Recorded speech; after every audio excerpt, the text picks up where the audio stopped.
Okay. ನೀವು ಈಗ ತಾನೇ ಹೇಳ್ತಾ ಇದ್ರಿ ಬರೀ ಹೆಂಗಸರು ಮಾತ್ರ ಕಾರಣ ಅಲ್ಲ ಇನ್ಫರ್ಟಿಲಿಟಿ ಇಶ್ಯೂಗೆ ಅಂತ. ಗಂಡಸರಲ್ಲೂ ಹಾಗಾದ್ರೆ ಈ ಫರ್ಟಿಲಿಟಿ ಇಶ್ಯೂಸ್ ಬರುತ್ತೆ. ಹಾಗಾದ್ರೆ ಅವರಿಗೆ ಯಾವ ತರ ಸಮಸ್ಯೆಗಳು ಬರುತ್ತೆ? ಎನ್ವಿರಾನ್ಮೆಂಟಲ್ ಫ್ಯಾಕ್ಟರ್ಸ್ ಅಂತ ಪ್ರಸ್ತುತ ತುಂಬಾ ಜಾಸ್ತಿ ಆಗ್ತದೆ. ಈಗ ನೀವು ನೋಡಿರ್ಬೋದು, ಗಂಡಸರಲ್ಲಿ ವೀರ್ಯಾಣು ಲೆವೆಲ್ಸ್ ಕಮ್ಮಿ ಆಗ್ತಾ ಇದೆ. ಈಗ ಕಂಪೇರ್ ಮಾಡಿದ್ರೆ ಒಂದು 10, 15, 20 ವರ್ಷಕ್ಕಿಂತ ಇವಾಗ ವೀರ್ಯಾಣು ಲೆವೆಲ್ಸ್ ಕಮ್ಮಿ ಆಗ್ತಾ ಇದೆ. ಹುಡುಗಿರು ಬೇಗ ಮೆಚ್ಯೂರ್ ಆಗ್ತಾ ಇದ್ದಾರೆ.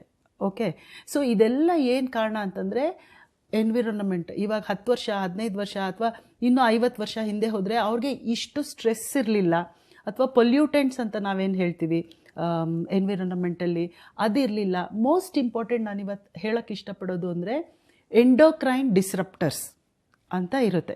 ಎಂಡೋಕ್ರೈನ್ ಡಿಸ್ರಪ್ಟರ್ ಅಂತಂದರೆ ಕೆಲವು ಮೆಡಿಕಲ್ ಟರ್ಮ್ಸ್, ಥ್ಯಾಲೇಟ್ಸ್ ಇರ್ಬೋದು, ಡಯಾಕ್ಸಿನ್ಸ್ ಇರ್ಬೋದು, ಬಿಸ್ಫಿನಾಲ್ ಇರ್ಬೋದು, ಪೆಸ್ಟಿಸೈಡ್ಸ್ ನಾವು ಸಿಂಪಡಿಸ್ತೀವಲ್ಲ ಇದು ಹೊಲದಲ್ಲಿ, ಆ ಪೆಸ್ಟಿಸೈಡ್ಸ್ ಅವೆಲ್ಲನೂ ಹಾರ್ಮೋನ್ ಡಿಸ್ರಪ್ಟರ್ಸ್, ಎಂಡೋಕ್ರೈನ್ ಡಿಸ್ರಪ್ಟರ್ಸ್. ಅದು ಯಾವ ರೀತಿ ನಮ್ಮ ಶರೀರದಲ್ಲಿ ಬರುತ್ತೆ, ನೀರಿನಲ್ಲಿ ಬರ್ಬೋದು, ಗಾಳಿನಲ್ಲಿ ಬರ್ಬೋದು, ಅದೆಲ್ಲ ನಮ್ಮ ಶರೀರದಲ್ಲಿ ಸೇರಿಕೊಂಡು ನಾವು ಮಾಮೂಲಿಯಾಗಿ ಉತ್ಪತ್ತಿ ಮಾಡೋ ಹಾರ್ಮೋನ್ಸ್ ಏನಿರುತ್ತೆ ಅದು ಮಾಮೂಲಿಯಾಗಿ ಶರೀರದಿಂದ ಹೋಗ್ತಾ ಇರುತ್ತೆ. ಈ ಎಂಡೋಕ್ರೈನ್ ಡಿಸೆಪ್ಟರ್ಸ್ ಅದೇ ಬಂದ್ಬಿಟ್ಟು ನಮ್ಮ ಶರೀರದಲ್ಲಿ ವರ್ಷಾನ್ಗಟ್ಲೆ ಇರುತ್ತೆ.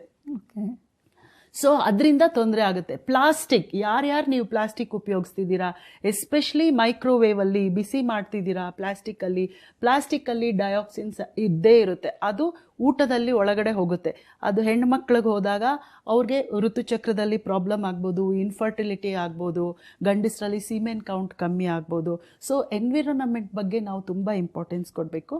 ಮತ್ತು ಇತ್ತೀಚೆಗೆ ಎಲೆಕ್ಟ್ರೋಮ್ಯಾಗ್ನೆಟಿಕ್ ರೇಡಿಯೇಷನ್ ಅಂದರೆ ನಾವು ಇವಾಗ ಫೋನ್ನಲ್ಲಿ ಅದಕ್ಕೆ ನಾವು ಸಾಮಾನ್ಯ ನಾನು ಗಂಡಸ್ರಿಗೆ ಹೇಳ್ತೀನಿ, ಫೋನ್ ಆದಷ್ಟು ಕೆಳಗಡೆ ಜೋಬಲ್ಲಿ ಇಟ್ಕೋಬೇಡಿ.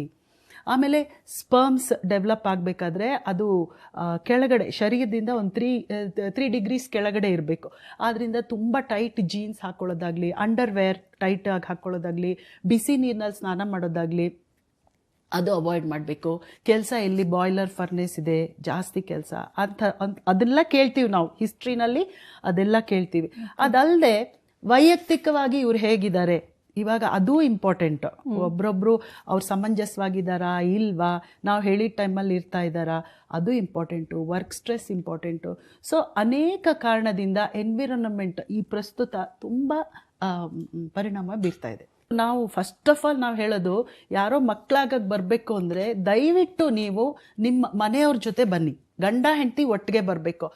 ಹುಡುಗಿ ತಾಯಿನ, ಹುಡುಗನ ತಾಯಿನ, ಅತ್ತೆನ, ಇನ್ಯಾರೋ ನಾದ್ನಿನ ಕರ್ಕೊಂಡು ಬರಬಾರ್ದು. ಯಾಕೆ ಅಂದರೆ ಅನೇಕರು ನಮ್ಮ ಮೈಂಡ್ ಸೆಟ್ ಆ ಥರ ಇದೆ. ಅಂದರೆ ಹೆಣ್ಮಗಳಲ್ಲೇ ತೊಂದರೆ ಇದೆ, ನಾವು ಹುಡುಗನಿಗೆ ಇನ್ನೊಂದು ಮದುವೆ ಮಾಡ್ತೀವಿ ಅಂತ ಮಾಡಿರ್ತಾರೆ, ಇನ್ನೊಬ್ರಿಗೂ ಮಕ್ಕಳಾಗಲ್ಲ. ಯಾಕೆಂದರೆ ಅವರಲ್ಲಿ ತೊಂದರೆ ಇರುತ್ತೆ.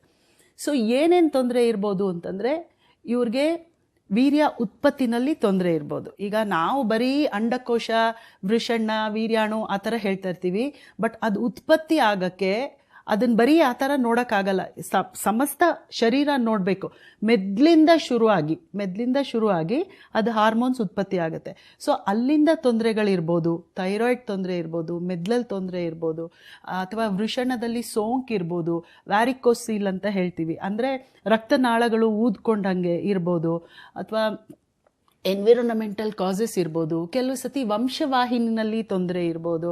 ಸೊ ಅನೇಕ ತೊಂದರೆಗಳು ನಮಗೆ ಗೊತ್ತಾಗುತ್ತೆ. ಒಂದು ಸತಿ ಸರಿಯಾಗಿರೋ ಕಡೆ ವೀರ್ಯ ಪರೀಕ್ಷೆ ಮಾಡಿಸಿ ನೋಡಿದ್ರೆ ಅವಾಗ ಎಲ್ಲಿ ಪಾಸಿಬಲ್ ಕಾಸ್ ಇರ್ಬೋದು ಅಂತ ನಮಗೆ ಗೊತ್ತಾಗುತ್ತೆ. ಓಕೆ. ಸೊ ಗಂಡಸರಲ್ಲೂ ಕಾಸ್ ಇರಬಹುದು ಅನ್ನೋದು ಬಹಳ ಇಂಪಾರ್ಟೆಂಟು ವೀಕ್ಷಕರೆಲ್ಲ ತಿಳ್ಕೊಳ್ಳೋಕ್ಕೆ. ಹೆಂಗಸಿನಲ್ಲಿ ನಾವು ಹೆಂಗೆ ಟೆಸ್ಟ್ ಮಾಡ್ತಿರುವೋ ಗಂಡಸಿನಲ್ಲಿ ಅದು ಒಂದೇ ಟೆಸ್ಟು, ವೀರ್ಯಾಣು ಪರೀಕ್ಷೆ ಮಾಡಿಸ್ಕೋಬೇಕಾಗತ್ತೆ. ಅದರಲ್ಲಿ ನಮ್ಗೆ ಎಷ್ಟೋ ಮಾಹಿತಿ ಸಿಕ್ಕುತ್ತೆ.